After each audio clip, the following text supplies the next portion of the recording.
I want to make sure I did not start recording. So again, these are the facts that are associated with somatic system disorder. And just to recap, remember, this is a condition where the client expresses that they have certain signs and symptoms that they are feeling. However, we as practitioners, we're not able to distinguish where these signs and symptoms are coming from. The client may say that their stomach is hurting really, really bad. Of course, we're going to do some labs. We're going to do some imagings of the GI tract, the abdomen, and we see nothing. We don't see any obstruction. We don't see any issues with the bowel. We don't see signs of infection. The appendix looks to be okay. Everything appears to be fine. The stomach appears to be fine. Everything in the terms of testing, diagnosing appears to be fine on paper. However, the client is insisting that something is going on. Okay. So these are typical symptoms of somatic symptom disorder. Again, unexplained physical illness. Client tells me I have chest tightness. It's very hard for me to breathe. One of the first things I'm going to think outside of a respiratory condition, is it asthma? Okay, because with chest tightness, that's usually something we see with asthma. Then I'm going to give all these labs, all this testing to see if it is asthma or any other respiratory condition, and every test comes up clear. The client tells me that they have pain in their head. They have a headache that just won't go away. One of the most common causes of persistent headache could be elevated blood pressure. So we're going to measure the blood pressure, and the blood pressure appears to be normal. We may do some other testing to try to look into the, neurovascular system, look at the brain and all of that good stuff. And again, we see nothing there. Excessive worrying about their health. So these clients with these symptoms, they have an excessive worry. They're scared, they're anxious, they have a lot of different emotional feelings about their health because they have these symptoms, and we can't put a finger onto what is causing the client to experience these symptoms. These clients may also seek frequent medical help. Because we are not able to pinpoint where the symptoms are coming from, that means we're probably not going to be able to treat or manage whatever the client is feeling. So, for that reason, the client may seek medical help from multiple places, meaning they may go to this hospital or they may go to that hospital. They may make an appointment with this doctor and then they come back the next week, and so forth and so forth. So, it's like a continuous cycle of seeking medical attention to solve or treat whatever condition is that they feel like they are having, or again, whatever symptoms they are expressing that they have. The clients will have sort of an emotional distress tied into this condition. Can you imagine if you had a symptom, let's say pain, because pain is always a big symptom with this condition. If you had a persistent chronic pain that you had, and you went to multiple healthcare providers to try to get treatment, to try to figure out where is this pain coming from? And we have no answers for you. We've done every test that we can think of. We've done tests to rule out certain things. We've sent you probably to other places for testing, and no one is able to tell you what is causing this pain that you are feeling. That could probably put a lot of distress on an individual. Okay. It could also possibly lead to possibly depression. Okay. Because again, chronic pain, especially depending on the severity of the pain, that can be really, really troubling for someone who can't figure out how to treat it. Okay. Functional impairment. That means activities of daily living is impaired. We expect adults to be able to function in their daily lives, dress themselves, cook for themselves, go to work, pay bills. If they have children, effectively take care of their children. Those are things you do in your daily life. Go shopping when you need food for the house, go get gas in your car, basic, simple activities of daily living. However, with this condition and the symptoms that are persistent, that can affect the client's ability to be functional in their day-to-day life. Okay. Devotion to the symptoms of their illness. The client is so focused on whatever it is that they are feeling that it kind of interferes with anything else that the client could be able to pay attention to. Everything takes a back burner to this symptom. Everything is secondary to whatever the client is feeling. And again, this could probably, put the client again in a state of mental health issues such as depression, because with all their focus on something that they have no idea why it is occurring, that can definitely weigh on the mental health of an individual.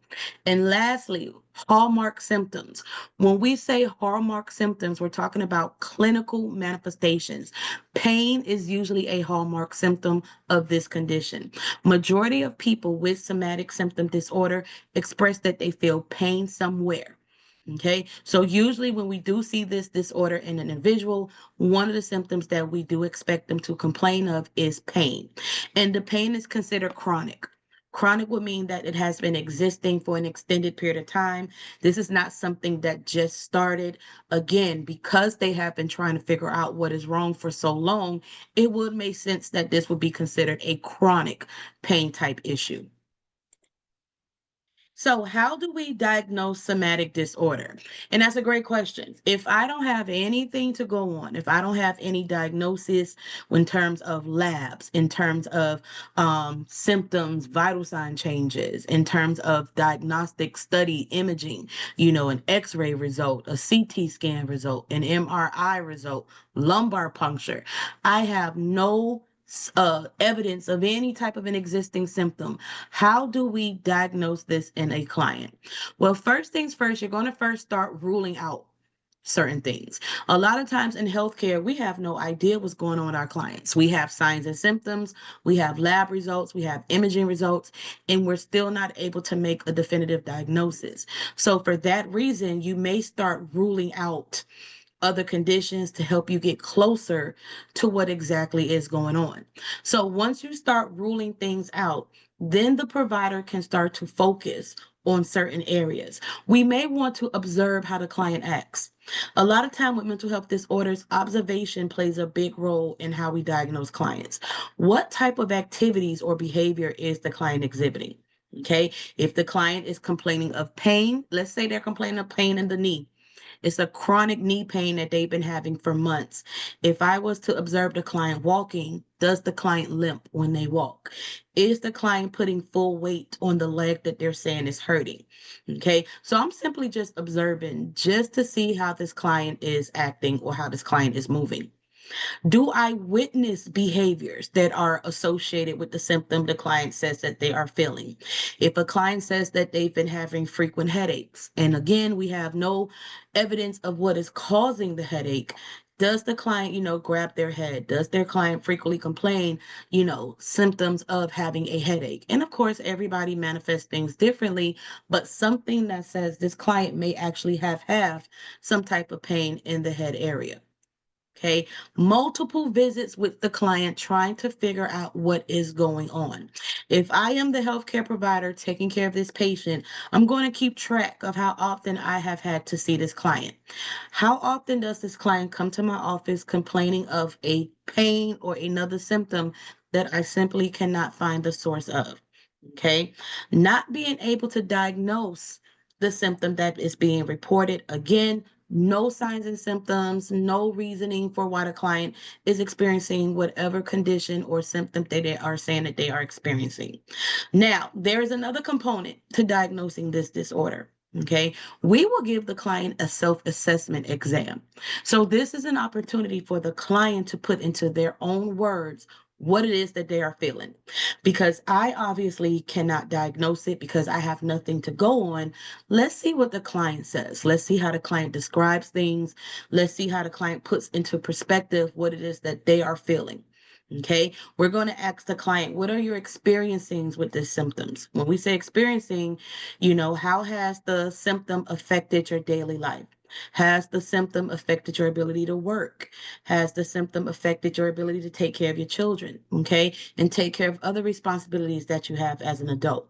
How does it impact your day-to-day functions? Are you able to function like you normally would as an adult? Okay, and lastly, how do you deal with it?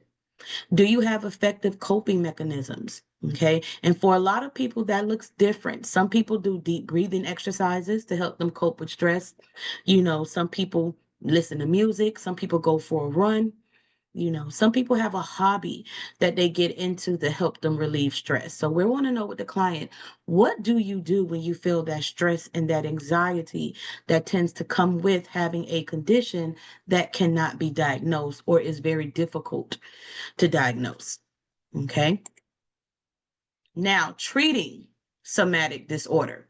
So this can be a little tricky. Remember, it's not like we have anything to base a diagnosis on or treatment plan on. So everything is usually play it by ear and it is client specific. Okay. Therapy is usually one of the first options that we would recommend for clients diagnosed with this disorder. Okay.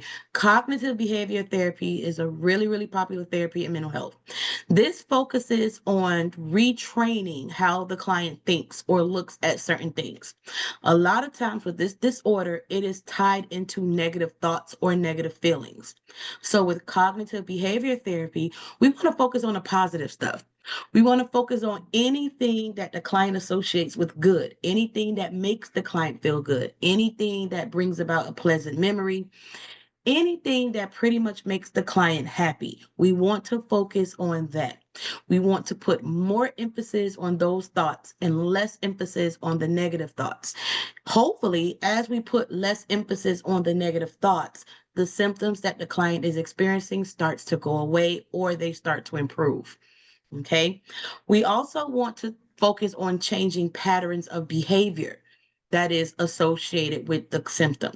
Sometimes there are triggers for symptoms that clients may feel, and we want to try to figure out what those triggers are. It's almost like asthma.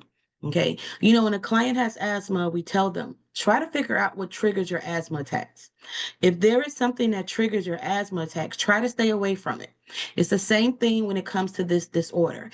If you notice something triggers your symptoms, try to avoid it. Or if it is something that you can't avoid, try to practice your self-calming, coping type skills that you may have developed over time. If you are feeling yourself being triggered, take a moment, couple of deep breaths, count to 10, or whatever else that the client has done to help them kind of calm down. Okay. Then we may look at medications. Now, when it comes to medications to treat mental health, again, it is very, very client specific. Okay. You have your categories of medications that we can give clients: antidepressants, antipsychotics. You may even see an anti-anxiety medication ordered. We really have no idea what area we want to tap into. So a lot of times we just see how well the client is responding to whatever medication that we put them on. Let me ask you guys a question. When it comes to mental health medications, antidepressants, antipsychotics, anti-anxiety drugs, what is important for you to let the client know when it comes to those medications? What is something that I have to make sure if I was to educate a client on these medications that they're going to be taking, what is something very important that I need to make sure the client knows, or what do I need to include in my education about these types of medications? Suicide, Go ahead. Usually side effects of the suicide medication. ideation. Oh, that's a good one. So I've heard side effects, which is also, of course, suicidal ideation. That's a big one with Yeah. antidepressants. Um, those are actually really, really good answers. But one thing in particular that you want to make sure you talk to the client about. Do not stop abruptly. I see it in the chat. Good job, Lana. That is And then it takes time for it to start working. Exactly. That is something big that you have to remember when it comes to mental health medications. Okay. The effect of the medication is not going to happen overnight. One of the most common issues we see with mental health treatment is that clients are not compliant. They do not stick to the plan of care. A lot of people want a quick fix. They expect that if I start this medication, I should be able to feel something right away. That is not the case with mental health medications. It can take some medications up to 6 weeks to start having an effect. So you want to make sure the client understands that. Okay. You may not feel any changes in the immediate time period that you start this medication.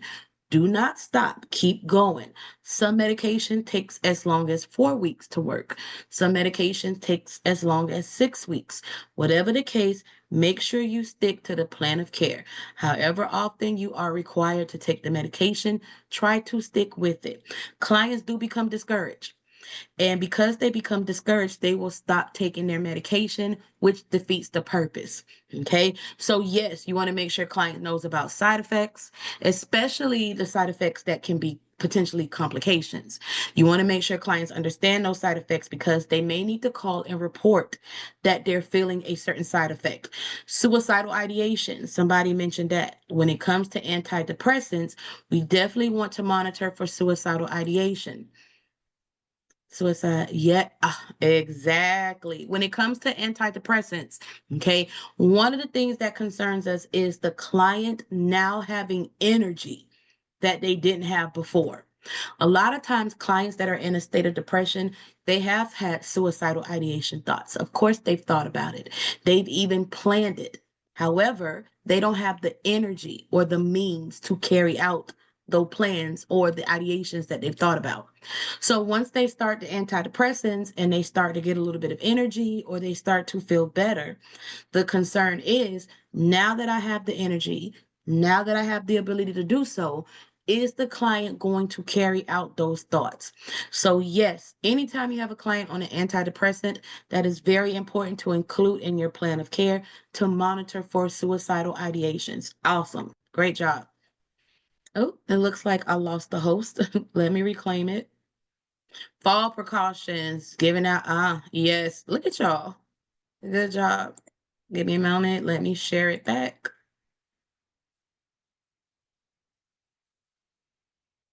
Okay, there we are.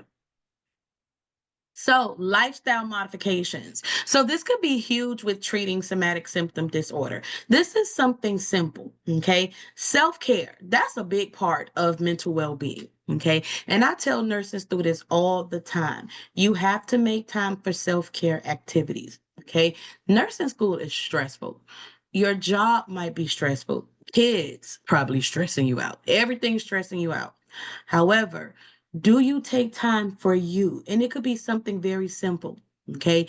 Do you have a place that you go to by yourself to take a moment in to just, relax? Do you listen to music?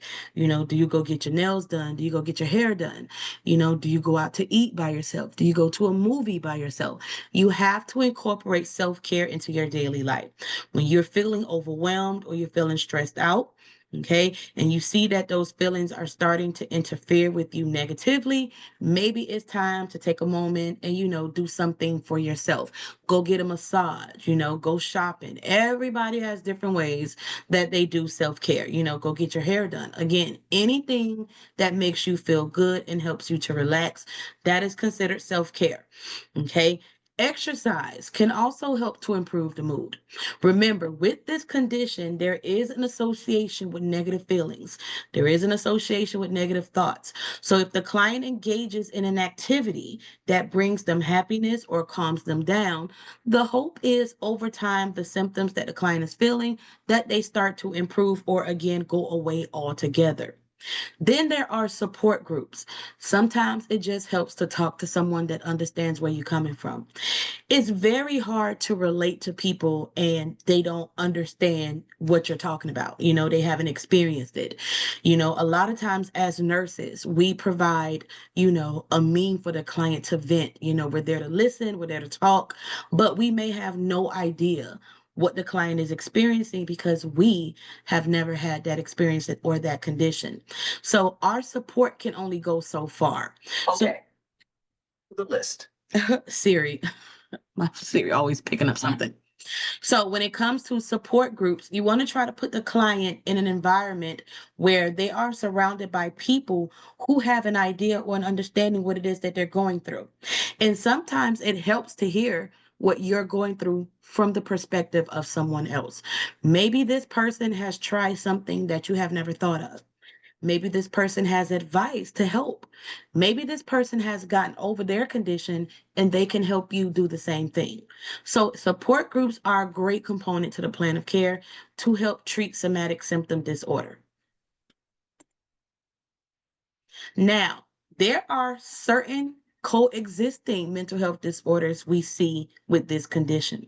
So it is very important for the nurse and the healthcare provider to try to distinguish if the client has another coexisting mental health disorder, because we can possibly look towards treating that disorder, and that might could affect the somatic symptom disorder. For example, anxiety is a huge component of this condition. How about we look towards managing the anxiety? If there is something that is causing the client to have these feelings, can we resolve that? Can we focus on that? Hopefully, if the anxiety resolves, would that play a role in resolving the symptoms that the client has that we're not able to diagnose or figure out where it is coming from? The obsession that comes with somatic symptoms. Could the client possibly have OCD? OCD is called obsessive compulsive disorder, repetitiveness, hyperactive functioning, so caught up in routines and rituals. What if we try to treat the OCD? What if we manage the OCD? What if we try to figure out what is causing the client to experience OCD and we try to resolve that? Again, would that resolve the somatic symptoms that we're unable to diagnose the source? And then lastly, there are certain medical conditions that can coexist with somatic syndrome. Now, this is kind of a double-edged sword. Okay, because remember, I originally said with somatic syndrome, we cannot find a source for the client's symptoms. However, there are instances where the client does have a medical condition that could be causing symptoms. However, the symptoms that the client is complaining of are typically not associated with that condition. So I give you an example, fibromyalgia. Okay, that is a symptom. That is a condition we see a lot in our female patients.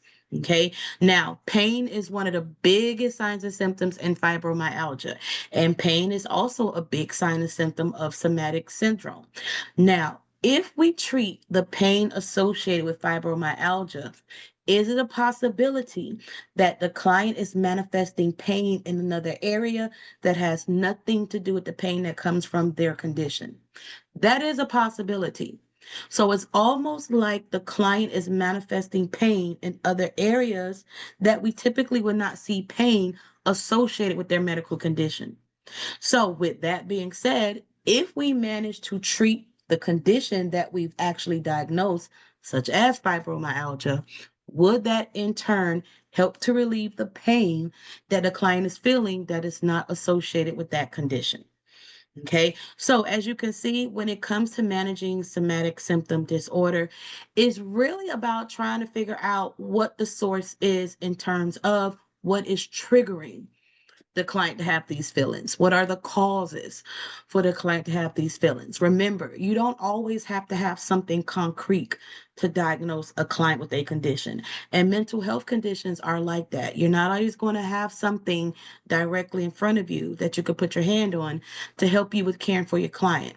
So a lot of times it's like a puzzle that you're trying to put together and the pieces are all over the place. You have to try to bring it together. Okay. And when it comes to this disorder, you may have to be, unconventional. You might have to think outside the box. Okay. And sometimes it gets uncomfortable when we think outside the box, or the client may get uncomfortable if we try to think outside the box.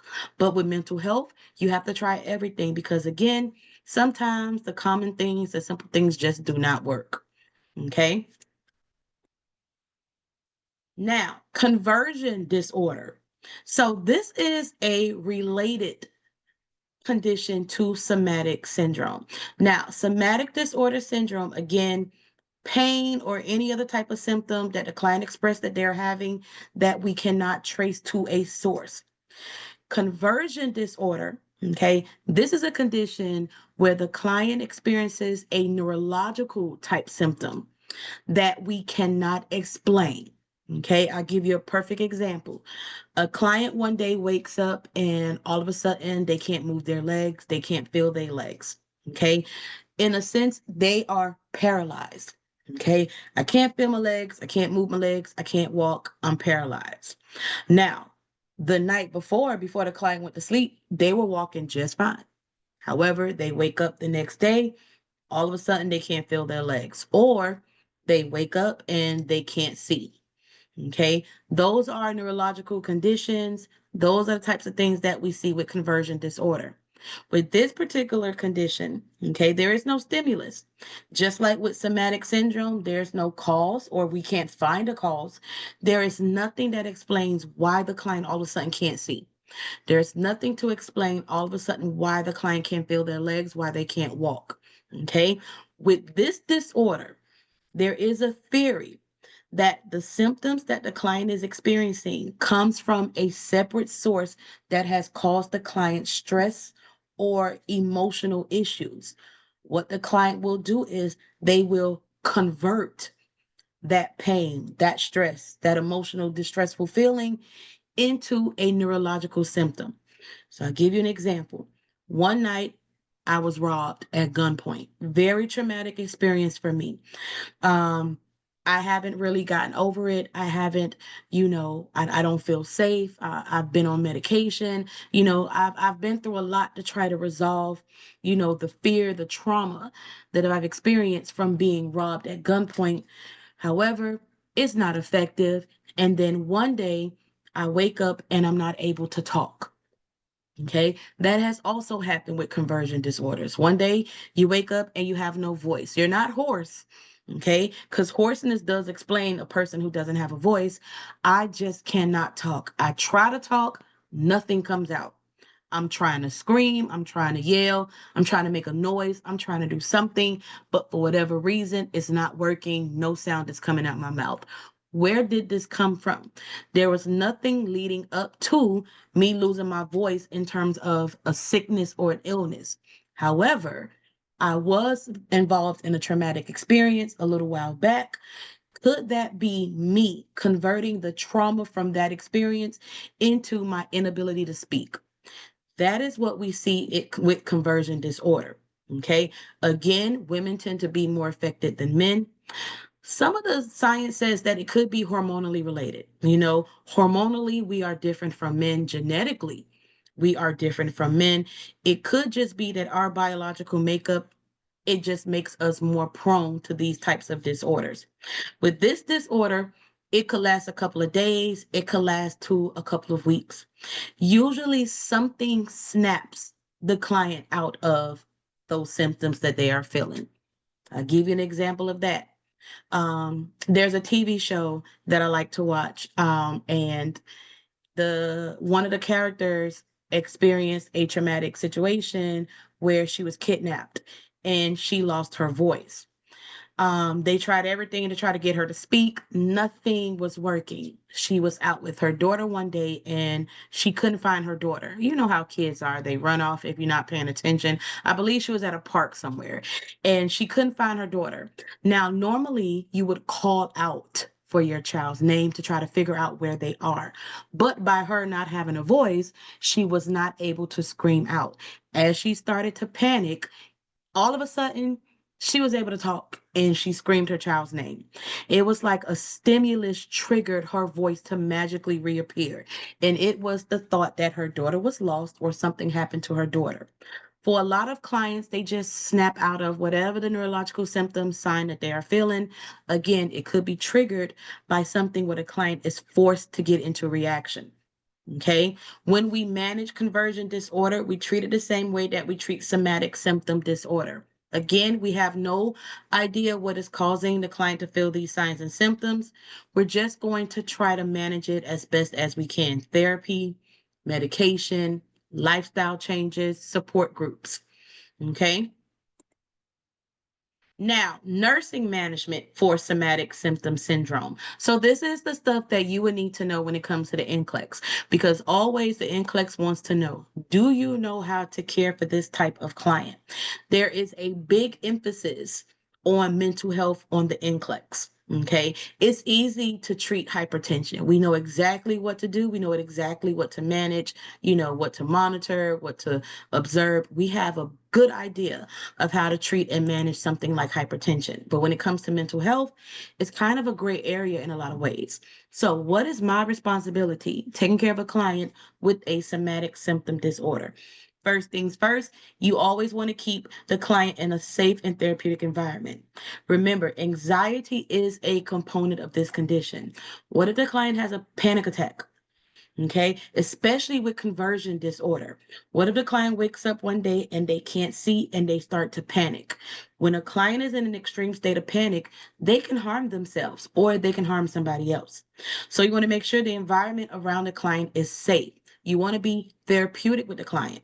Therapeutic could be communication, constantly reassuring the client that they are okay, that you're there. Okay, you're there to support them, you're there to talk to them. Okay.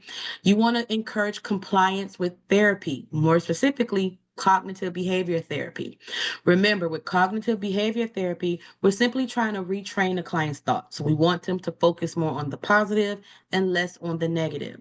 Sometimes people think it's a waste of time to go to therapy. They really don't see the benefit of how therapy can help you through certain conditions. So, as the nurse, it is your job to tell the client to be compliant with whatever plan of care that they are ordered to complete. You also want to explore psychosocial and interpersonal factors that contribute to this condition. That is what is going on within the client. Sometimes clients are holding in things, and you guys probably have experienced that. You go through certain things and I don't want to talk about it. Or, you try to ignore it, or, you try to pretend, oh, everything is okay and I'm good, and you're really not. Okay. Sometimes we have to take a look within ourselves to try to figure out what is causing me to feel the way that I feel. Sometimes just talking, getting it out helps. It's like a weight is lifted off your shoulders. And if that weight is lifted off your shoulders, would that improve your symptoms? And lastly, you want to make sure you teach the client relaxation techniques. A lot of people have no idea what a relaxation technique looks like. They don't have anything. They don't know how to deep breathe in through the nose, out through the mouth. They don't know how to meditate. They don't know what they could do to help calm them down if they're in a stressful situation. So as the nurse, it is my job to explore the different things that a client can do. What do you like to do? Do you like to listen to music? Okay, when you feel yourself, stressed, you feel your anxiety levels rising, go to a quiet area and put on some relaxing music, whether it's jazz, classical, for some people rap, I don't know, whatever music will calm you down in that moment. Go to a quiet place and just listen to your music. Okay. Take a walk. Okay. Take up a hobby. You have some clients, they take on a new hobby as a way to relieve stress. So these are your nursing management responsibilities when you have clients that are diagnosed with somatic disorders or conversion disorders. Any questions with those conditions that we just talked about? Any questions? Does it happen in all age groups? Oh, that's a great question. So her question is, what age group is primarily affected? It's not so much of an age group, because this is something that can happen in younger people, older people. It is more or less tied to a trigger. Okay. We usually trace it back to something that happened in the client's life that has all of a sudden manifested in these signs and symptoms. Okay. Now, with older people, it could come with depression. Remember, with this disorder, there are sometimes a coexisting mental health disorder. One of the things that we see with older people is that they start to get a little bit depressed as they get older. Their younger years are behind them, their kids are growing up, moving away. Their body is starting to show signs of aging, illnesses, certain things like that. And that can, bring about depression. So it is a possibility that with the aging tied into, the crises that people may go through as they get older, it could very well be tied into the age, but it's not age specific. No. Thanks. You're Okay. welcome. Sorry, I just want Oh, to ask, sorry. I just want to ask, does the somatic disorder, does the pain really exist? And if it does, that's a great question. Great and question. then second one, if it does, do we at any point give pain medication? So Thank that's a you. great question. So remember, pain is subjective. So let's start there. Okay. Pain is subjective. So what does subjective mean? Go ahead. What does Like subjective data mean? We cannot whatever see the client says. the pain. That's exactly what subjective data means. Subjective means whatever the client says that it is. If a client tells you that they are in pain, you have to take it for face value. The client says that they are in pain, they are in pain. Now, remember, when we treat pain, we actually never see it. We can't measure it, we don't see it. We just go off what the client says. So, in this situation, it's kind of the same thing. If the client says that they are in pain, we are going to take what they say at face value. If the client says that they are in pain, they are in pain. You cannot diagnose pain at all. Regardless of what condition the client has, you cannot put pain into a measurement. All you have is what the client says.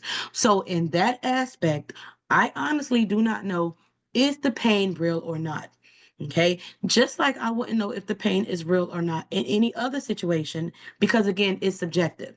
However, we will treat what the client says that they are experiencing. Now, do I have to give pain medication? Maybe. That is where the clinical judgment comes in. Okay. And if I do give pain medication, what type of pain medication? Do I give a typical NSAID, Tylenol, Motrin, or do I have to give something a little more stronger like an opioid? Do I have to give pain meds in any capacity? What if I can try something non pharmacological? Is it heat therapy? Cold therapy, massage therapy. When we manage pain, remember, and this is just pain in any situation. This could be a woman who's just giving birth and she's in pain. I cannot measure that. I just have what the client tells me.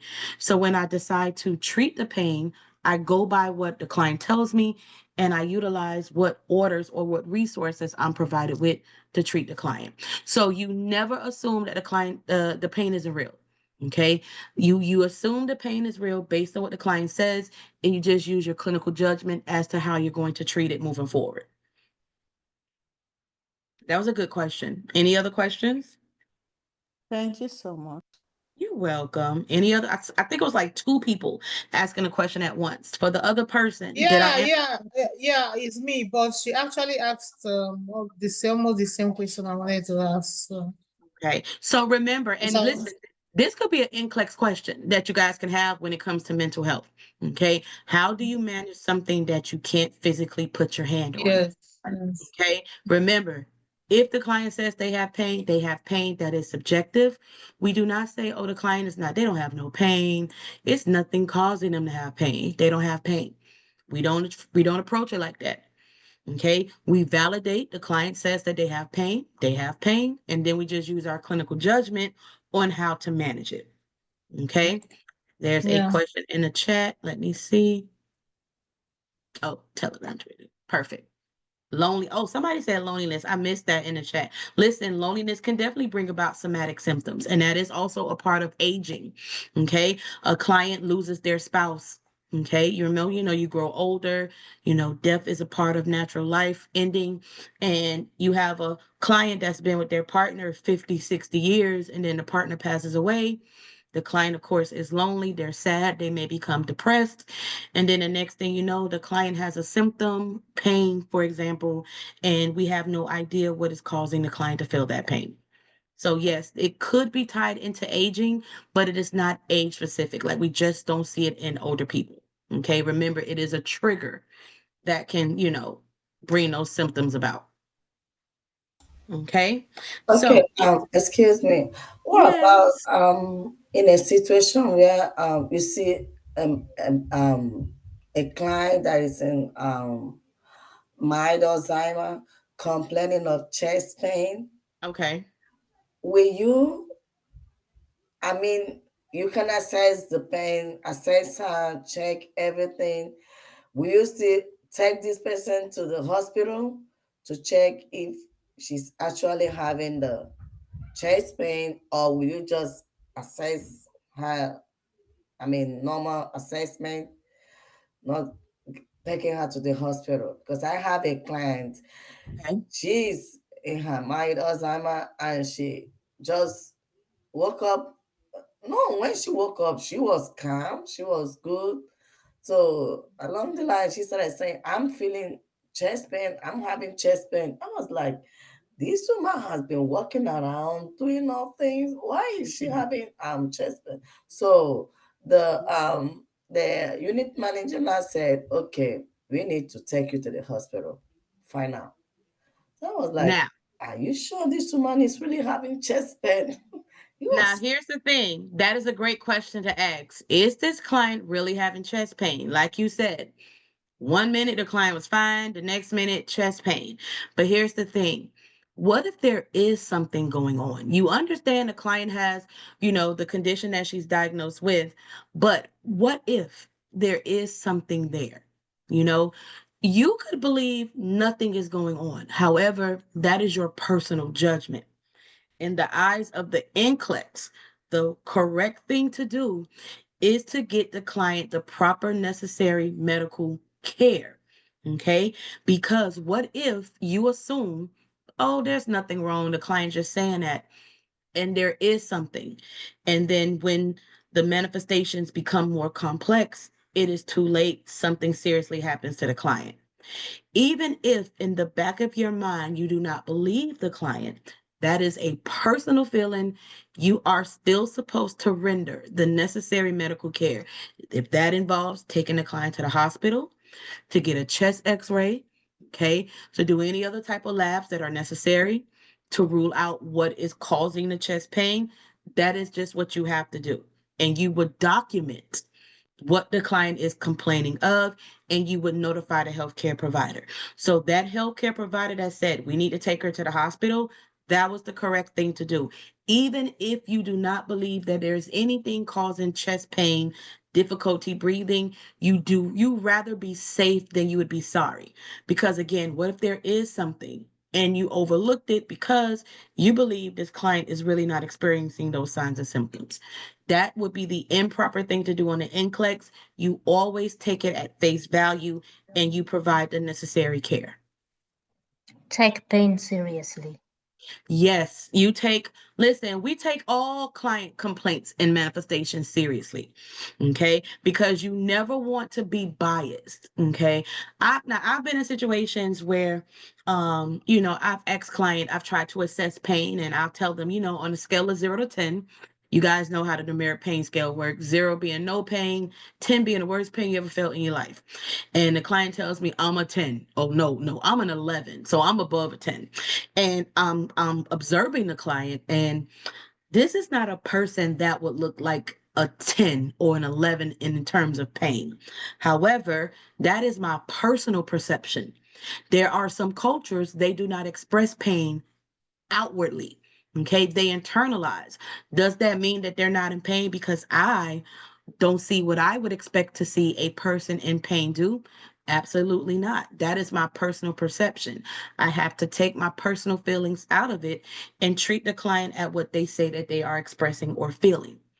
Okay. Always remember that for the NCLEX. If a client expresses that they're having a complaint when it comes to a symptom, pain, anything, you are going to take it seriously.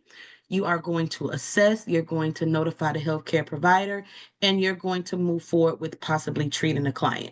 Again, you would rather assess and be safe than to ignore it and overlook something that could potentially be a real issue. Okay, those are great questions. Really, really great questions. Mental health is thank tricky. you. Mental health is really, really tricky. I get it. Okay. Mental health was one of those classes when I was in school, I was all over the place because I was so used to the med surg stuff. Okay. So it is 10 o'clock. Let's take our first break, our first breather. Okay. There are some new people that joined the chat. So we're going to be taking a break about 10 minutes. So 10:10, let's come back and we will finish dissociative disorder, and then we'll take another breather, and then we'll get into our NCLEX review questions. Okay, so 10:10, you guys, a breather.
Everyone is back. Looks like some people are joining into the chat. Let me give them an opportunity to get into the room.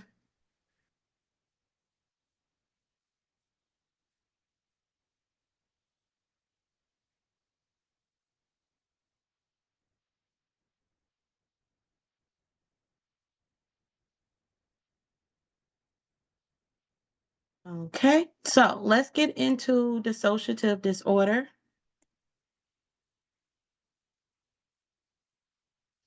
So, dissociative disorder is formerly known as multiple personality disorder. So, of course, some of you may have heard of this disorder before. So, that is exactly what it sounds like: an individual with multiple personalities, or you may hear the term split personalities. With this disorder, people tend to lose touch with reality. There could be any type of an event that triggered the development of their multiple personalities, but they tend to lose a little bit of touch with reality.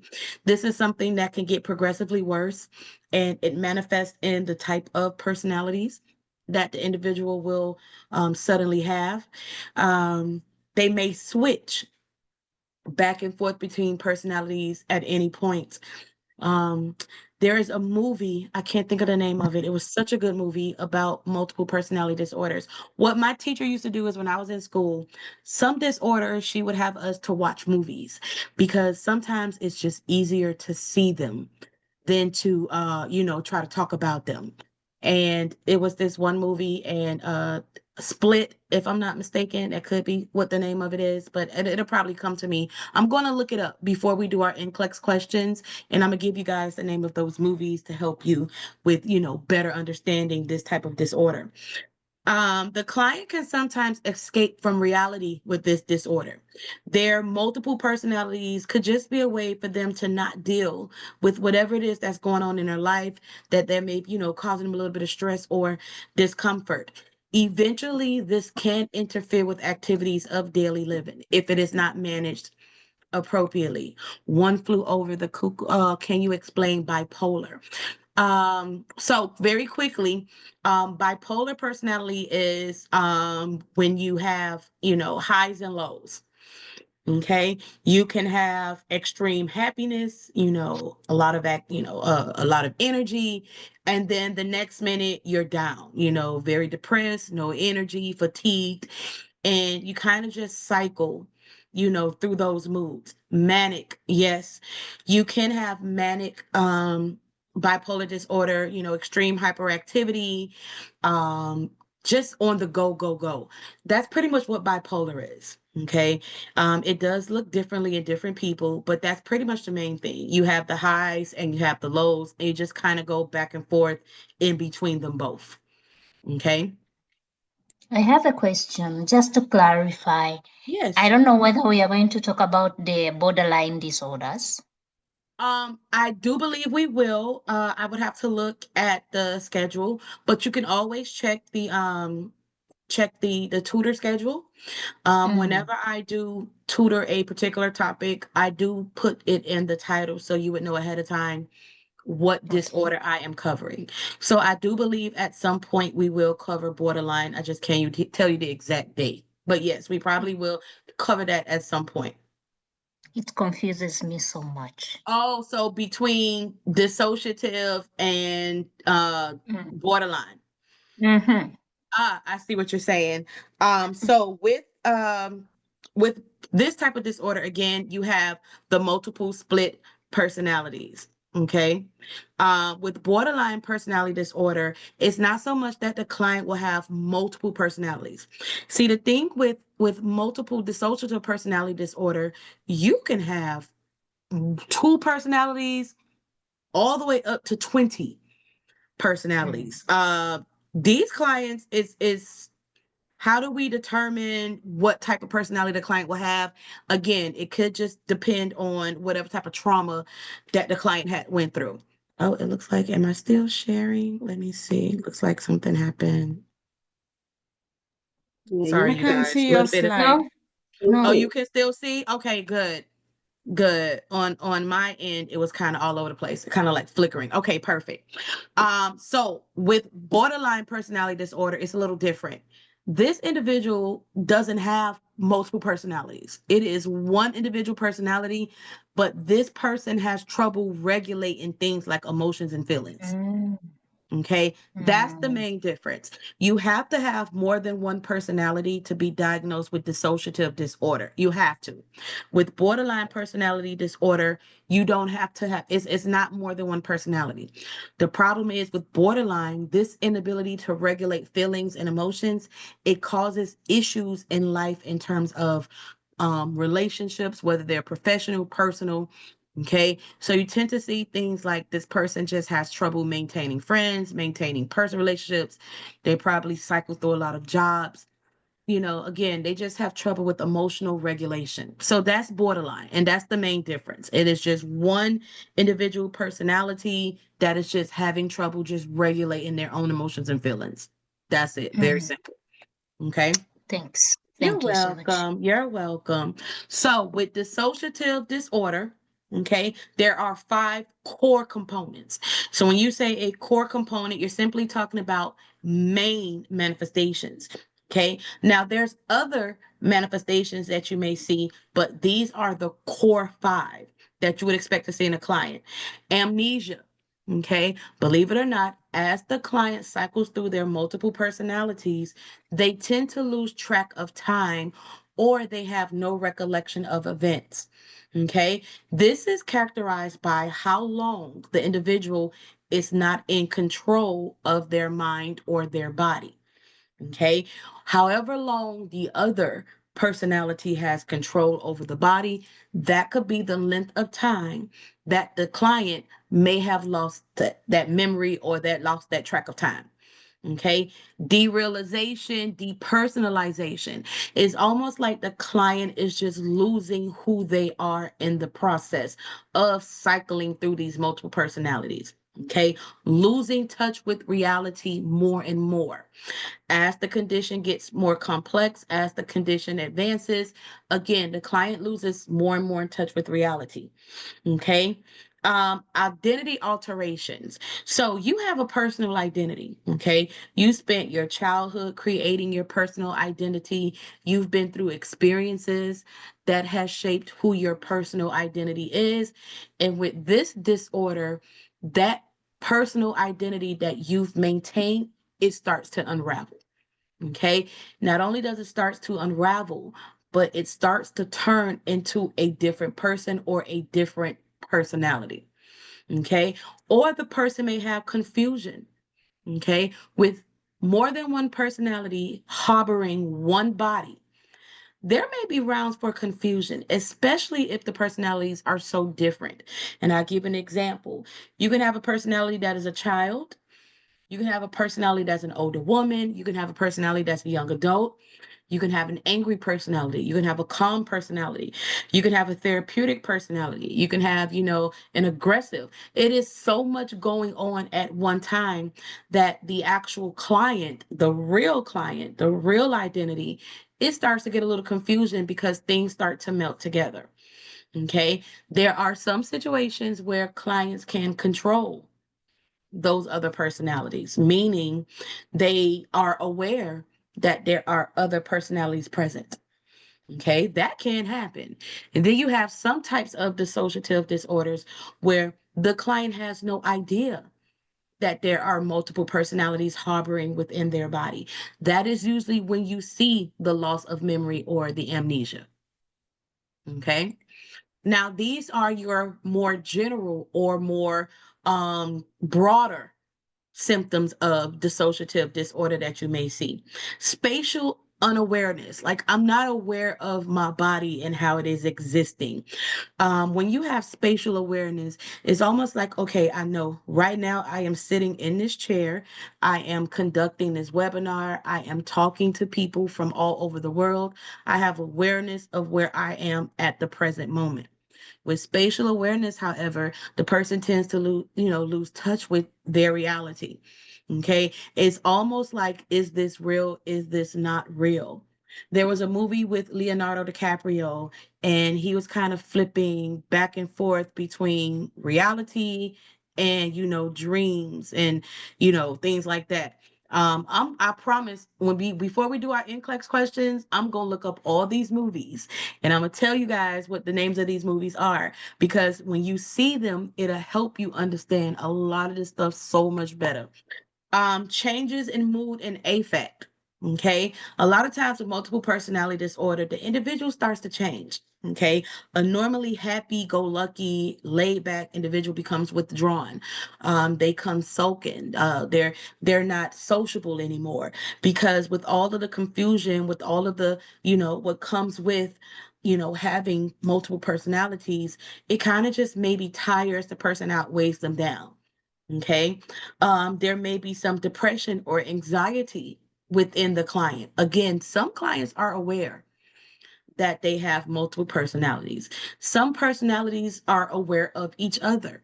They may talk about each other, or they may reference each other when you communicate with the personality. Somatic symptoms. What if one personality has asthma? Okay. One personality has asthma, so one personality has chest pains. Then the other personality, may have arthritis. And then the next thing you know, there's joint pain in the knee or hip pain or something like that.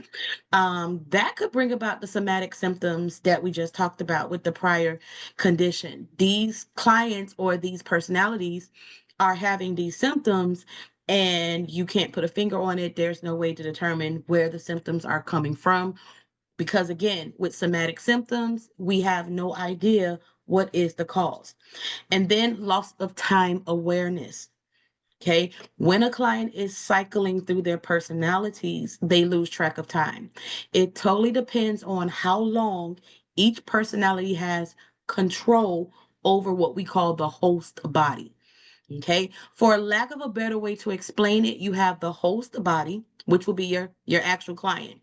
And then as they change personalities or another personality come through and take over, your client has no idea how much time has passed. Once your client comes back through, they may ask you, what day is it? What time is it? And then it's like, oh, the last time I talked to you was 10 o'clock in the morning. It is now 7 p.m. at night. What happened between 10 and 7? Okay. They lose track of time when they are cycling through their multiple personalities. So how do we diagnose this disorder? So just like with somatic disorder, it can be a little tricky. First things first, there has to be at least 2 separate personalities in order for this diagnosis to be made. If there is only one personality and the client is having issues with regulation, then it is probably borderline personality disorder and not dissociative disorder. Okay. You have to witness the client cycling through these different personalities. Now, the way that they cycle might be a little different. For example, one client might simply close their eyes, and then when their eyes open, they're the new personality. Okay. Some clients, they might, fall into a sleep and then wake up the new personality. Some clients, a tick happens and then there's the new personality. So you are observing the client kind of cycle through these different changes in personality. You're going to do a comprehensive health assessment. Okay. And this is coming directly from the client, or if there's other individuals that, know the client, like a parent, a sibling, an adult child, anyone that can give you a little bit of insight as to what's going on with the client, that can help you with the health history. Okay. A mental health professional who is trained in working with multiple personalities, that will need to be the individual to help make the diagnosis. Okay. You have to be trained in recognizing that the client is changing through personalities in order to give insight as to an official diagnosis. And lastly, to be safe, you make sure you're going to rule out all other personal possible mental health disorders that could be showing the same signs and symptoms as this disorder.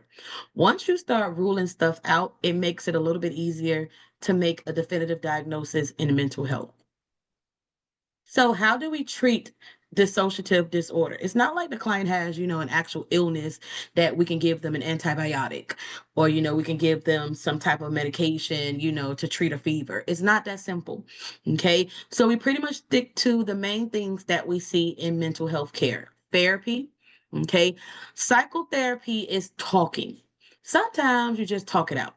Okay. You sit down, you get comfortable, and you just let it all out. A lot of times talking helps you to become aware of something that you have been harboring and you had no idea it was there. Okay. Hypnosis can fall under this category. Hypnosis is a wonderful way to help treat and diagnose this disorder. Okay. With hypnosis, you may even be able to find other personalities that you haven't met yet, or they haven't shown themselves just yet.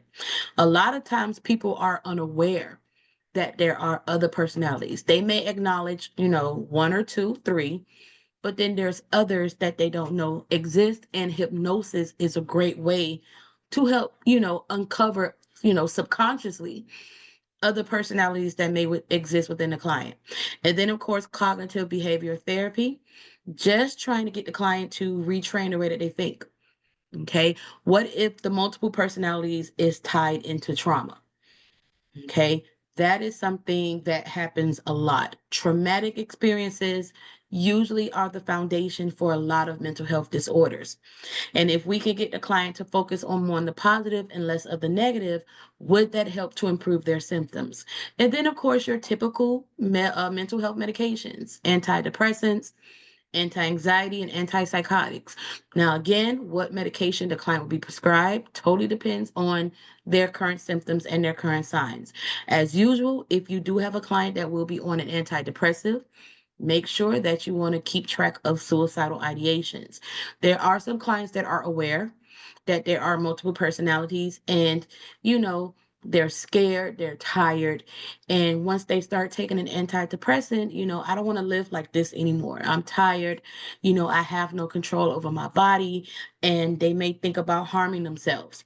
So that is why with any NCLEX, anytime a client or any test that you take in general, nursing school, the NCLEX, anything, whenever you have a client on an antidepressant, always remember, not just typical side effects. You want to monitor for suicidal ideations, because as the client seems to improve or get better, getting better means more energy. Getting better means, more likeliness that a client may carry out a plan to harm themselves or possibly harm others.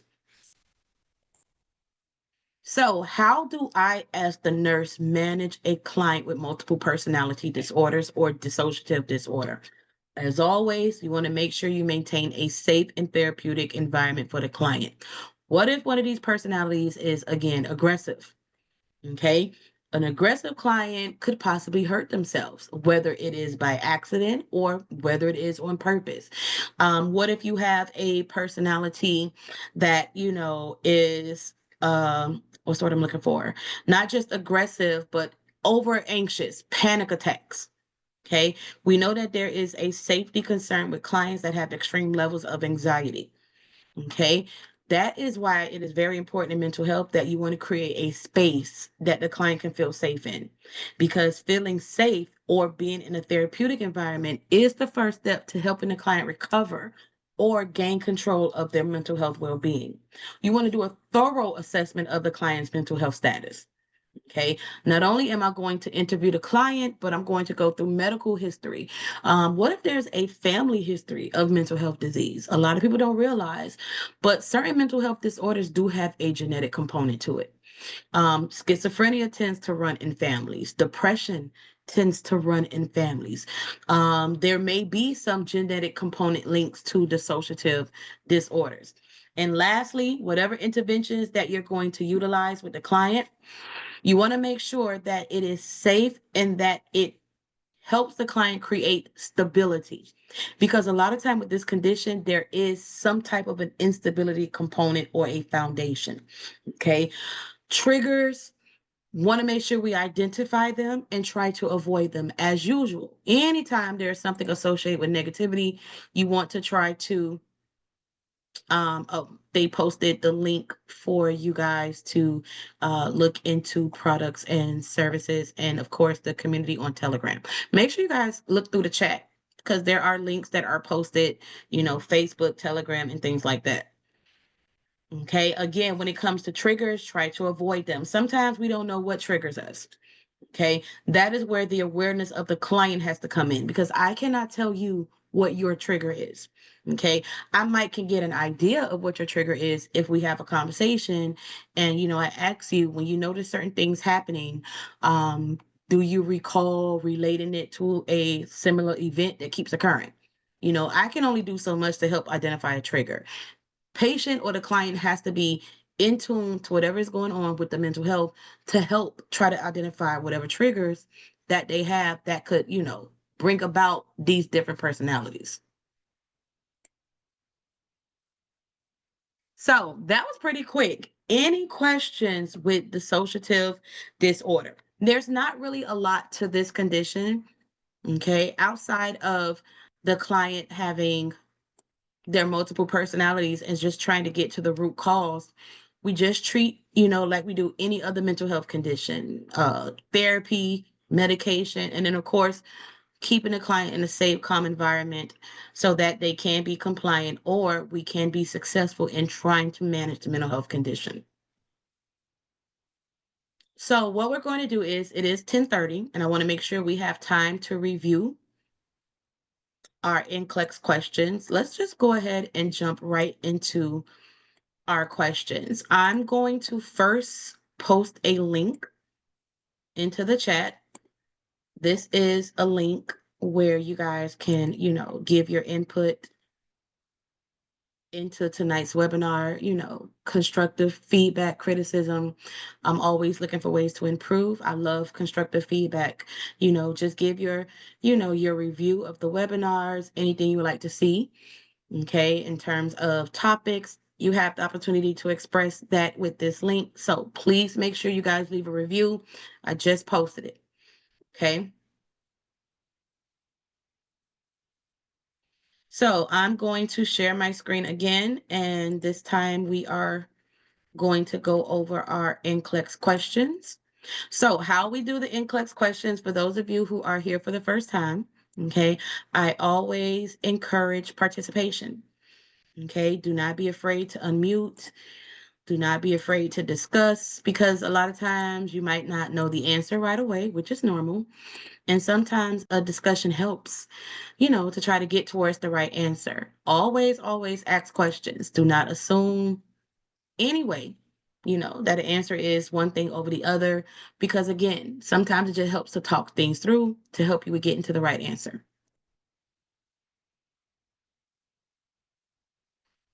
Okay, so these are NCLEX style questions, focuses on somatic symptoms, conversion, which we went over also, as well as dissociative disorder.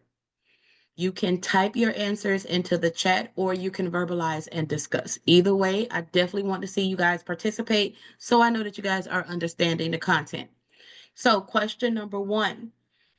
The nurses care for a client who has been admitted for inpatient psychiatric treatment after being diagnosed with somatic symptom disorder. When planning the client's care, it will be important for the nurse to consider which aspect of treatment. A, ensuring the option for alternative medicines. B, providing instruction and assessment for stress management techniques. C, administering antipsychotic medications. D, providing behavior modification for the family. So this is client specific. If you recall, somatic syndrome, that is when client has signs and symptoms that we really can't put a finger on the cause. So if I am caring for this type of client, what is important for me to consider for this particular client? Okay, so I have some answers in the chat. Let's see. Okay, I see 1 C's. I see a lot of B's. Okay, good job. A lot of B's, a lot of B's. So that seems to be the majority. And the correct answer is yes, B. Okay, one of the biggest ways that we can manage somatic syndrome is stress reducing techniques, relaxation techniques. Stress can make symptoms worse. Okay. There is a component of stress or trauma when it comes to somatic syndrome. So, if we can control the stress, if we can control the trauma response, would that help to control and manage the client's symptoms? So, teaching the client relaxation techniques, deep breathing, again, finding something that relaxes them and making sure the client employs those techniques. Hopefully, it will at some point relieve the symptoms that the client is experiencing with the somatic syndrome. Okay. Behavior modification is not appropriate for the family. That is something for the client to undergo. Not all clients will be placed on psychotic medications. That is an option always, but it is not always necessary for every client. Because with that answer, you're almost assuming that every client with a mental health disorder has to get on psychotic medications, and that is not always the case. Remember, every client's plan of care is individualized. Okay. Question number 2. A client is admitted with conversion disorder after the death of a spouse. The client's major symptom is the inability to walk forward. The client seems to be unconcerned about the problem. Which nursing interventions are appropriate? Select all that apply. A, adopt a matter-of-fact but caring approach. B, focus on the death of the spouse. You try again. Focus on the death of the spouse and the inability to move forward in life. C, help the client learn ways to express feelings more appropriately. D, reinforce any positive improvements in the way the client deals with needs and feelings. And E, encourage participation in recreational activities as a diversion technique. So, client admitted with conversion disorder following the death of a spouse. How am I going to move forward? What interventions are appropriate to assist this client? Okay, let me look into the chat. I see a lot of CDEs. I see DE. It seems to be a consensus C, D, and E. And your correct answers are A, C, D, and E. So, majority of you guys were correct with C, D, and E. Okay, now let's discuss why A is a correct answer. So I'm going to go backwards so you guys can see what A was. So when we say a matter-of-fact but caring approach, my approach is direct. One of the things that we don't like to do is we don't like to dwell on certain aspects of mental health conditions. Okay, I want to maintain a professional therapeutic relationship, but I also want to be, straightforward with my client. Okay, if you do not take that type of approach, you kind of leave room for problems with the plan of care or problems with interventions. Okay, you want to make sure that the client understands this is why you're here. This is what your diagnosis is. This is what we're going to do to help you. Okay, very direct, very matter of fact, but I am still going to be therapeutic so that you can help manage through those conditions that you are feeling or those symptoms that you are feeling. But C, D, and E, yes, those are also correct. Okay, expressing feelings more appropriately, possibly down the line, could help the client with managing their disorders. Reinforcing positive improvements, again, that is a form of cognitive behavior therapy. And encouraging participations in recreational activities. Sometimes getting your mind off something is therapeutic. Okay, if just for a moment I can focus my attention on something else, especially something that makes me happy, maybe just for that moment, my symptoms can improve. Hopefully, we can keep this up. Okay, good job. Question number 3. The family member of a client diagnosed with dissociative identity disorder asks a nurse if hypnotic therapy might help the client. How should the nurse respond? A, no, hypnosis is a controversial treatment. B, no, hypnosis is rarely used in the treatment of DID. C, yes, but only after the other types of therapy have failed. D, a client is often not consciously aware of their altered personalities. So if someone asks you, will hypnosis be helpful in treating my family member with this condition? How would you therapeutically respond? Therapeutic communication is big on the NCLEX, you guys. Okay, you have to know how to appropriately respond to statements or questions that people have. Now, I see a lot of D's. I see one C. It appears that we all are in agreement. The correct answer is D. Now, if you guys caught that when we talked about dissociative disorder, I did say that hypnosis falls under psychotherapy. Okay, hypnosis can get you to talk about things that might not be immediately in your consciousness. Okay, for example, if there was something in your childhood that is still hindering you, we can put you under a state of hypnosis and we can try to revisit that time period. Because right now, at this moment, I have no idea what happened when I was 5 years old. My memory just doesn't go back that far. But if I was to fall under hypnosis, maybe I can recall whatever it is, the trauma that is triggering my mental health disorder. So yes, hypnosis can help with dissociative disorder. Again, sometimes clients have no idea they have multiple personalities, or if they are aware of multiple personalities, there may be some that they do not know exist. Okay, sometimes these other personalities are able to come through once a client is under hypnosis. Question number 4. A client admitted to the psychiatric hospital with somatic symptom disorder is to be discharged tomorrow. The client starts screaming, "Nobody believes that I have real physical illnesses. I'll prove to you that I can't be discharged until my physical problems are treated. Which of the following actions should the nurse take? Select all that apply." A, restate that the discharge will take place the next day. B, tell the client to calm down or the nurse will not talk. C, talk about the fears and feelings with the client. D, place the client on suicide and self-mutilation precautions as a nursing measure. E, document the client's behaviors and verbalizations in a chart. F, call the psychiatrist to report the client's behavior and statements. So, somatic syndrome, the client will be going home the next day. The client has an outburst. "Nobody believes me. I'll prove to you that something is wrong," which sounds like a threat. Okay, that's how you interpret certain things. So what is appropriate for the nurse to respond in terms of an action? So I see a lot of C, D's, E's, and F's. Okay, I do not see an A and I do not see a B, which is interesting because that means we're all pretty much on the same page. The correct answer is C, D, E, and F. Majority of you did get this correct. Okay, so talking about feelings does help. Remember, psychotherapy, just getting a client to talk, does help manage a lot of mental health disorders. The client is saying, "I'll prove to you that I can't go home. I'll prove to you something is wrong." It is a very vague threat. Okay. The client didn't say, "I'm going to hurt myself." The client didn't say, "I'm going to hurt somebody else." However, we are still going to take that threat seriously, no matter how vague it is, because that could mean anything.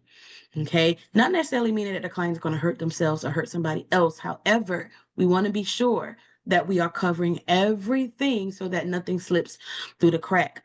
You always want to document whatever the client says. Okay, a lot of times with mental health disorders, we only have what the client gives us. So you want to keep a good documented trail of statements the client has made, behaviors that the client has exhibited as well. Telling the client that you're not going to talk to them anymore if they don't calm down, that's not therapeutic. As a matter of fact, it might escalate the situation and escalate the client's anxiety, which can cause the client, condition to worsen. And lastly, you always want to make sure that you notify the healthcare provider because they may add something to the plan of care, or they may want to keep the client a little bit longer just to explore what has caused the outburst. Okay, good job. Question number 5. A client diagnosed with conversion disorder has a paralyzed arm. A staff member who is assigned to work with the client states, "I will just make up a reason for why the client has a paralyzed arm." Which response by the nurse is best? A, ignore the client's behaviors and treat them with respect. B, pushing awareness will be helpful and further the client's recovery. C, We will meet with the client and confront them about their behavior. D, pushing a cause for the client's condition may increase their anxiety and the need for physical symptoms. So, what would be the best response to a staff member saying they're just going to make up a reason as to why this client has a paralyzed arm? Because again, with conversion syndrome, I have no idea what may be causing these neurological symptoms. The client just woke up one day and they had a paralyzed arm. Could there be a triggering event? Okay, something has happened that caused the client to wake up with these neurological symptoms. So there's a good mix of answers here. I see A, I see B, I see 2 Ds. So you guys are kind of a bit all over the place with this one, which is okay because that means you guys are thinking. Okay, this is kind of a difficult question to answer, but the correct answer is D. So for the 2 individuals that I saw with D, good job. So when it comes to conversion symptoms, just like with somatic disorder, again, there is no cause for understanding why the client is having those symptoms. With this particular client, all of a sudden they have a paralyzed arm. They may have done a lot of tests to try to figure out why the client can't utilize their arm, and there is nothing indicating a neurological issue. When it comes to conversion and somatic disorders, we don't want to put a cause to the symptoms. We acknowledge that the client is feeling those symptoms because remember, we're not going to discredit, we're going to validate. These are subjective symptoms. This is not something that I can measure anyway. So I'm going to acknowledge the client's feelings. However, I'm not going to play into what could possibly be causing the client to have a paralyzed arm, because a lot of times there's nothing that will give me a clue as to why my client is feeling the way that they're feeling. If you give the client something to attach their symptom to, they may latch onto that. And the next thing you know, there's going to be more symptoms and it will be associated to whatever you said the client is experiencing. We will not focus on a cause. We will focus on a treatment. Could you? Okay, I think you want me to go back. There you go. Okay. Again, we're not going to focus on the cause. Okay, because that is kind of the negative aspect. We want to focus on the future. We want to move forward. So I'm not going to give you a reason to blame your paralyzed arm on. I'm not going to do that. Okay, I'm going to acknowledge that you have a paralyzed arm, but we're just going to focus on relieving that symptom. We're not going to try to figure out why your arm is paralyzed because, again, with these disorders, there usually is no identifiable cause as to why the client is feeling the way that they do. Okay. Question number 6. A nurse is caring for a client who has been diagnosed with somatic symptom disorder. The client attributes a cough to tuberculosis. A chest x-ray and skin tests are negative for tuberculosis. The client begins to report the sudden onset of chest pain. How should the nurse react initially? Now, we had a discussion about this during the webinar. One of you guys said something about a patient that you have, and you talked about, the suggestion of taking the client to the hospital. This is the same type of scenario. Okay, so based on the client saying that they now have chest pain, even after you tested them for tuberculosis and there was nothing there, how would you initially handle this client's claim that they are having chest pain? So I see B's, I see D. Okay, the correct answer is C. Somebody just put C in the nick of time. C is the correct answer. So we're going back to that discussion we had during the webinar. You may not believe that the client has, or experiencing this symptom. With this particular case, the client believed that they had tuberculosis. The client said they had a cough due to tuberculosis. So they were tested and everything came back negative. There's no signs of respiratory issues when it comes to tuberculosis. And the skin test that we give the client to detect tuberculosis, everything came back negative, nothing is there. However, now your client is saying, now I have chest tightness or I have difficulty breathing. Remember, as a personal opinion, you may not believe the client is experiencing that. Okay, we've already determined that you don't have tuberculosis. So how do you now have chest tightness due to tuberculosis? But that is a personal feeling. The right thing to do would be to document what the client is expressing that they are feeling and notify the appropriate healthcare professional. Remember, you never want to believe. Oh, you want me to go back? No problem. You never want to assume or believe that the client is faking. Even if there is no logical reason why the client is feeling the way they're feeling, you never want to assume that's not true. They're just exaggerating. Because again, what if there is something really going on? What if? Okay. I would have no way of knowing unless I assess, unless I test. So by NCLEX standards, even if you do not believe that the client is actually feeling those symptoms that they are reporting, as a nurse professional, you are still supposed to document, okay? And you are still going to notify the healthcare professional. They may want to give the client another test, another chest x-ray or something else to determine what this chest tightness and chest pain is coming from. And there very well may be a negative result. There is nothing there that says why you are experiencing the symptom. But again, you have to assess to rule out. You cannot assume prior to nothing is going on because again, what if there was something and we overlooked it and the client condition got worse? Okay. Question number 7. A severely depressed client who has attempted suicide multiple times. Oh, you didn't read. Okay, let me go back. Excuse me, you guys. I'm going to go back for one of your class, your webinar mates. Okay. So I'll give you time to look at question number 6. Don't worry. Okay.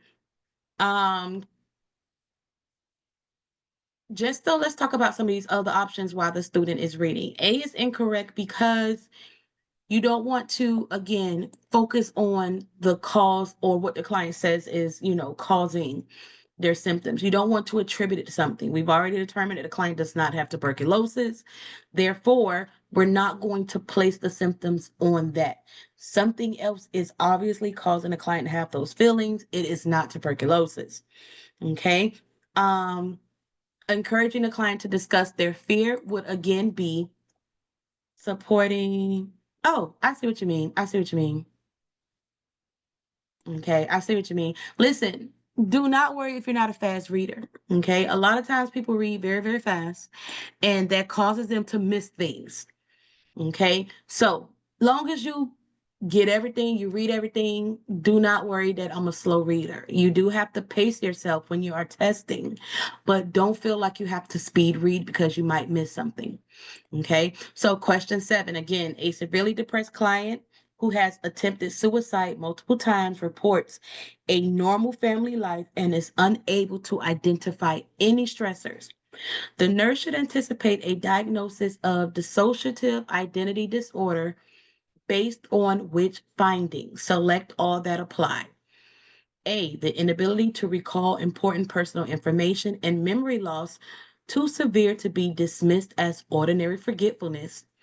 B, the absence of a physiologic effect of a substance such as alcohol or drugs. C, the ability to selectively and consciously choose to avoid certain painful topics. D, a sense of grandiosity, being special, and having a particular mission for humanity. D, post-traumatic symptoms such as flashbacks, nightmares, and an exaggerated startle reflex or response. So, just to break this question down, if you're having trouble with it, you have a client who has attempted suicide multiple times in the past. When we talk to this client about what is triggering them to attempt suicide, the client says, I have no idea. My life is great. I have no idea. why I've tried to commit suicide. As a matter of fact, I don't even remember trying to attempt suicide. Now, those are your clues. Okay. No recollection, memory, and time. Okay. So if we were to suspect dissociative disorder, what symptoms or what manifestations would I expect to see?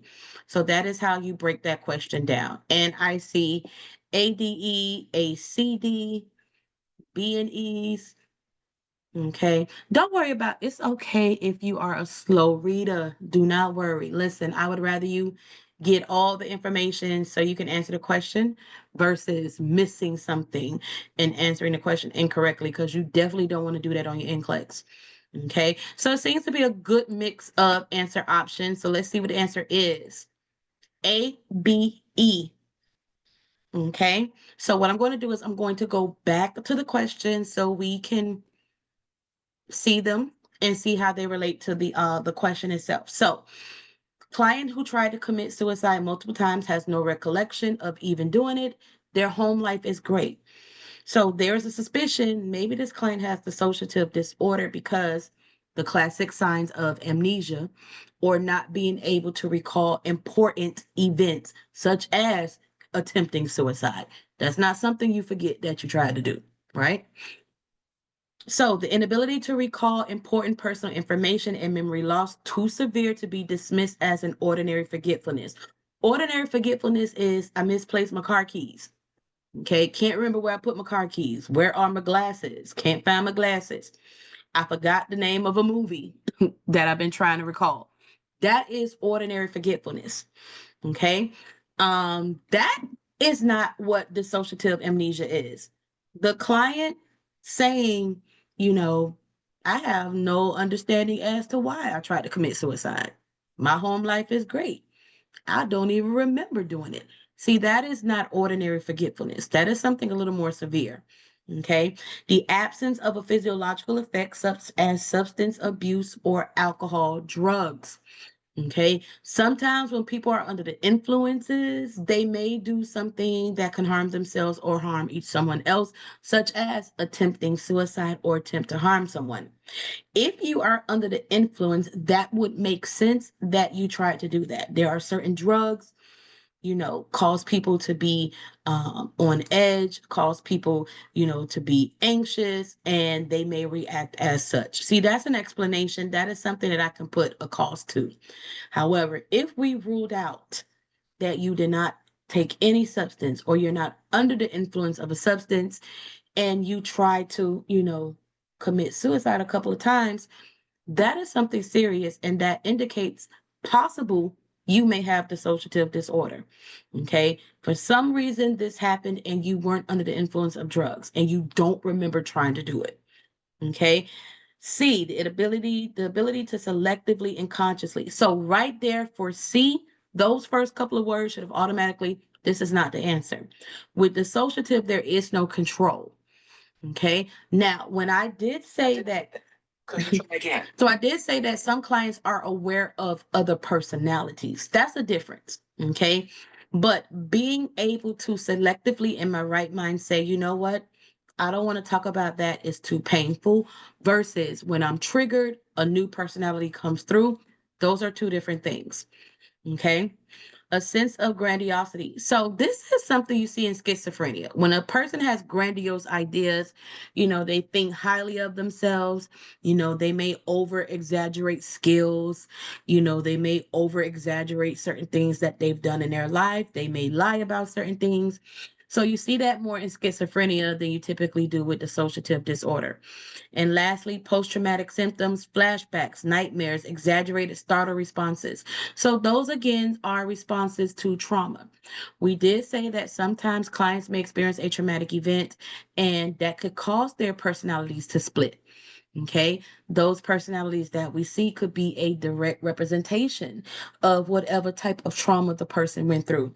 What if one of the personalities is a child? That could be an indication that the client had some type of a childhood trauma, and that child personality represents the time period when they experienced that trauma. Okay. Question number 8. A client has blindness related to a functional neurological disorder. conversion disorder. To help the patient eat, the nurse should do what? Establish a buddy system with the others who can feed the client at each meal.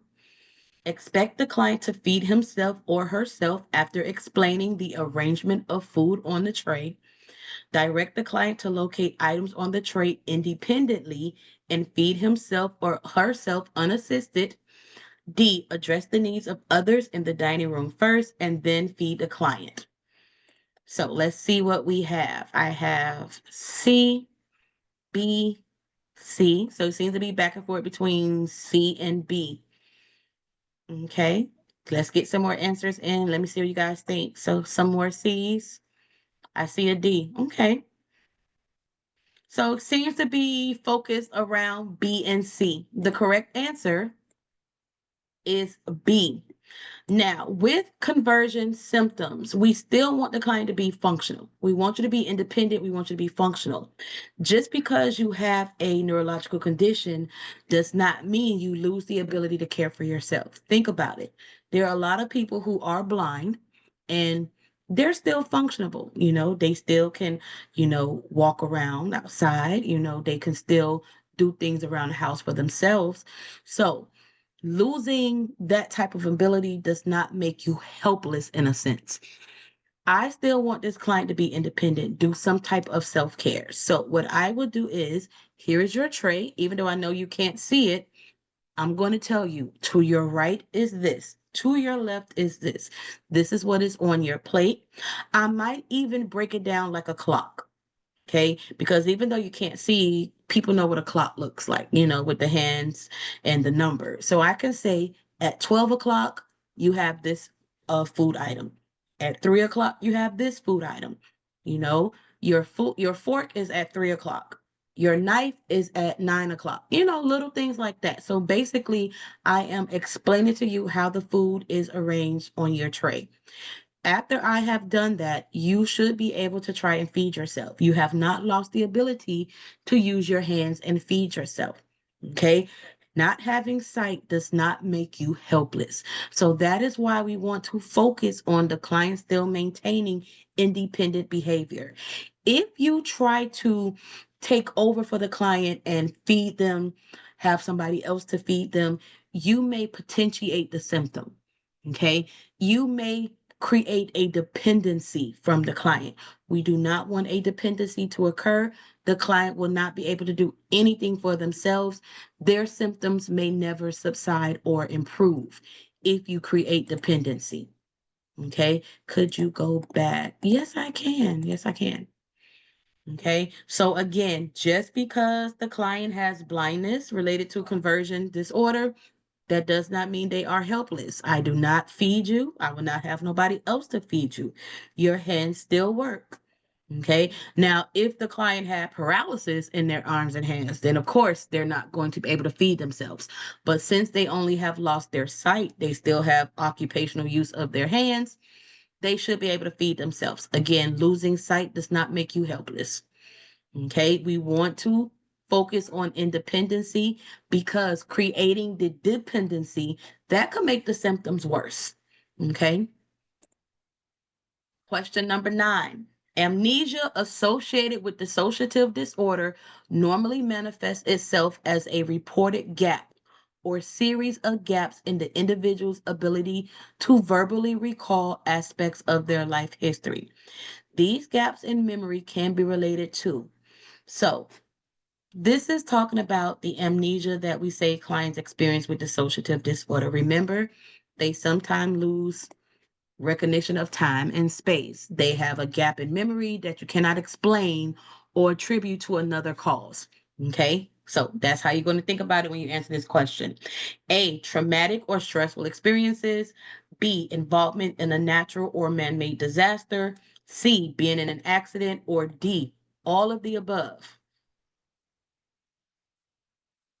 Okay, I see some D's coming in, D's coming in, D's.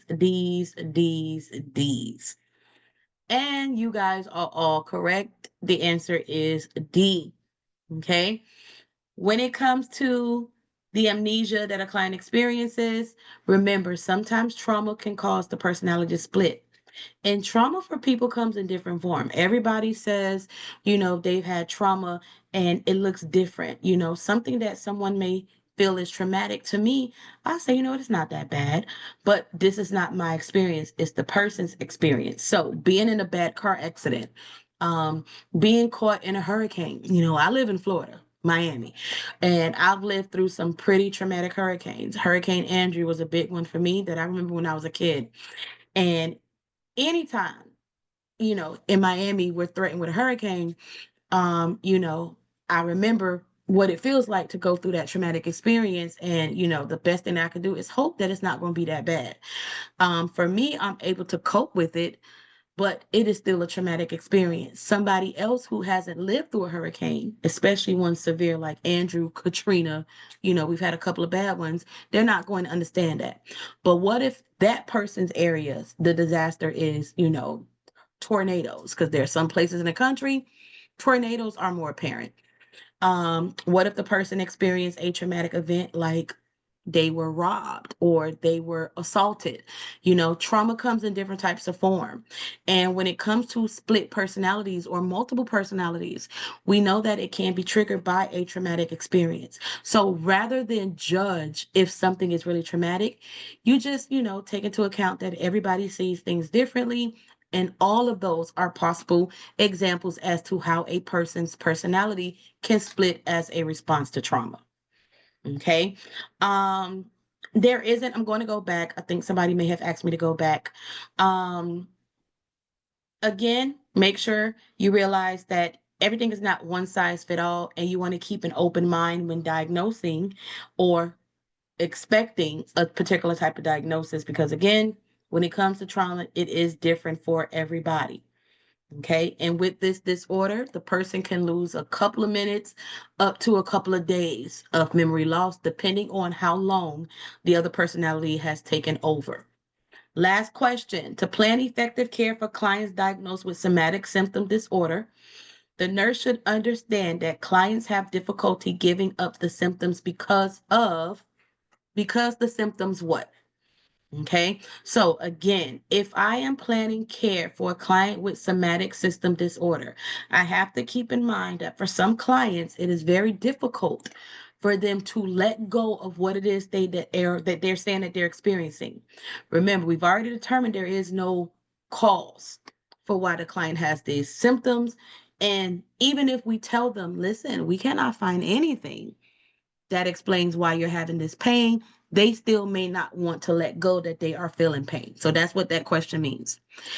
Provide a mean for relief from anxiety, are general, chronic in nature, have a physiological basis, can be voluntarily controlled. So when a client does not want to give up the symptom they are experiencing, even after being told there is no justifiable cause for why they're feeling that way, why do they not want to let go? Why do they still believe, even though you've proven and showed me that I don't have tuberculosis, you've proven and showed me that I don't have arthritis, I'm telling you I still have this pain. I'm telling you I still feel this. Okay. Why do clients want to hold on to that? What do you think is the benefit of clients holding on to those symptoms that we've shown them you honestly do not have a cause for feeling this way? So I see a kind of a mix of answers. I see C, B's, A's. Okay. The correct answer is A. Okay. Oh, the correct answer is A. Okay. Let me get back into slideshow view. I'm sorry. The correct answer is, let me get back. I somehow lost the hosting. So the correct answer is A. Okay. Sometimes it is a way to deal with the anxiety. Okay. Something may be affecting a client, something may be stressing the client out. And when that does happen, they manifest these symptoms that we can't put a finger on. You had a traumatic experience. Now, you have pain in your stomach, a stomach ache, and we did all this GI testing and we cannot figure out why you are having the stomach ache. Could this be a way for you to deal with the trauma, with the anxiety of whatever is, causing your stress? I'll give you an example. A kid is being bullied at school, right? They don't want to go to school because they are being bullied. And whenever they think about going to school, or whenever it's time to get ready to go to school, all of a sudden they have a stomach ache. And in their mind, they really do have a stomach ache. They may show signs of pain. They may, nausea. They may have vomiting. They are really exhibiting signs of a GI issue. You take them to the doctor runs all these tests. And you know what? We have no idea. Every lab looks normal. CT scan looks normal. Ultrasound, everything looks normal. We have no idea. Can I go back? Of course. We have no idea why the client or why your child is having these severe stomach pains. Meanwhile, we have no idea that this kid is being bullied. Okay. Sometimes it is related to stress or trauma. There is no physical cause for why a client feels a symptom. It is a traumatic response. It is a fear response. It is an anxiety response. Okay. So if we can identify the cause of the anxiety, if we can identify the cause of the trauma, and we treat that, the hope is that the symptoms that the client is experiencing will subside. Going back to the kid that's being bullied, if we go to the school and we take care of the bullying it stops and everything is okay, possibly the child's GI symptoms will magically go away and they're okay like nothing ever happened. Okay, so that is what we mean by we kind of attribute it to a trauma response or a stressful response. If you relieve the anxiety, hopefully the symptoms go away. Okay. Go back to question 8. Sure. So your classmates want me to go back to question 8. Okay, so client has blindness related to a neurological conversion disorder function. So remember, with conversion disorder, okay, the client all of a sudden has a neurological deficit, and there is no cause or no reason to explain logically why the client is having these symptoms. So remember, they are neurological. That could be blindness, that could be paralysis, anything related to a neurological system. All of a sudden, the client wakes up with this symptom, this sign. Okay. How do I help the patient eat? So a client who says that they cannot see, okay, I have to take their word for it. I can't prove that you can or cannot see. I only have to take your word for it. It's now time to eat, dinner, lunch, whatever. When it comes to this condition, okay, we want to maintain as much independency as we can. For some people with conversion disorder, they may become dependent on other people to meet their needs. It's almost like a way to cope with whatever has triggered their neurological condition. Okay. What we don't want to do is we don't want to feed into the need for dependency. Okay. Just because you cannot see, that does not mean that your hands do not work. Okay, you are still able to feed yourself even though you can't physically see.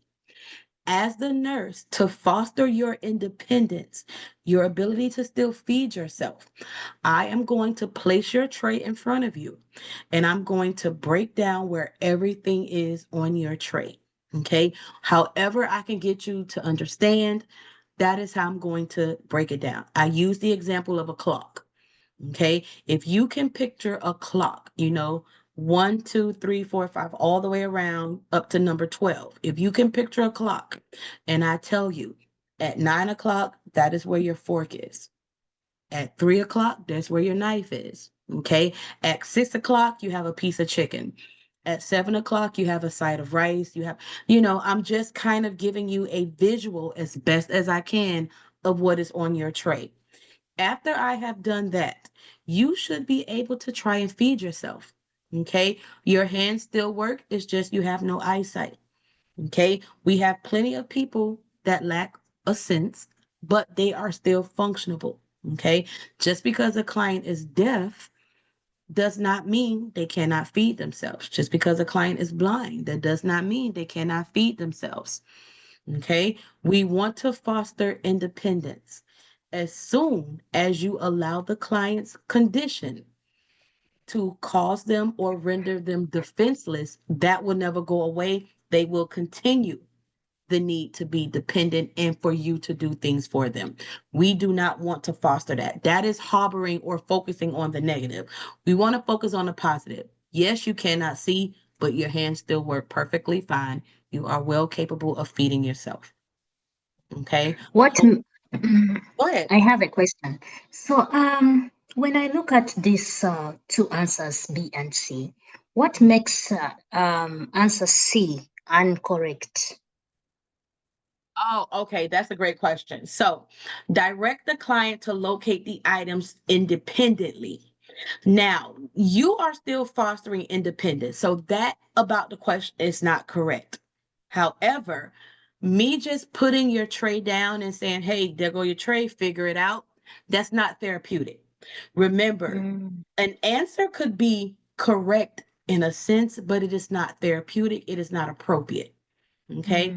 It is not appropriate. It is not therapeutic for me to simply put the tray down and tell the client, hey, your hands work. You can't see, but you can feel around and, find where stuff at. That's not therapeutic. Okay. I am still there to support the client. Okay. Because they have a mental health condition. They still need support. They still need therapeutic care. That is what I'm going to do, but they're still going to maintain their own independence. So that is why C is incorrect. Even though C does foster independence, it is not a therapeutic supportive response from the nurse. I got it. No problem. Any other questions? This was a good webinar, you guys. This was really, really good. Mental health is not easy for people to master. Trust me, I get it. I went through it myself. Y'all should have seen me back in school trying to get through mental health. It was stress, okay? Stress and anxiety the whole semester. So I totally, totally get it. Any other questions?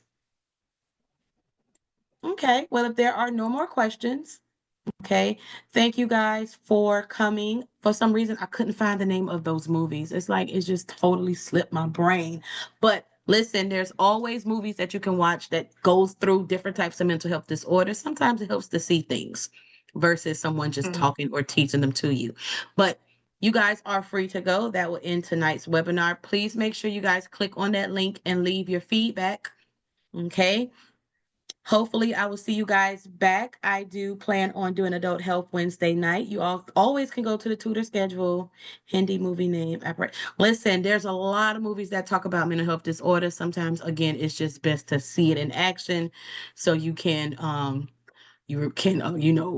make connections and understand it. That's the type of student I was. I love a good movie to break something down. Lower and higher fruits. Oh, okay. There was someone in the listen. That lower higher fruits that help, right? Listen, anything that helps you pass the NCLEX, okay?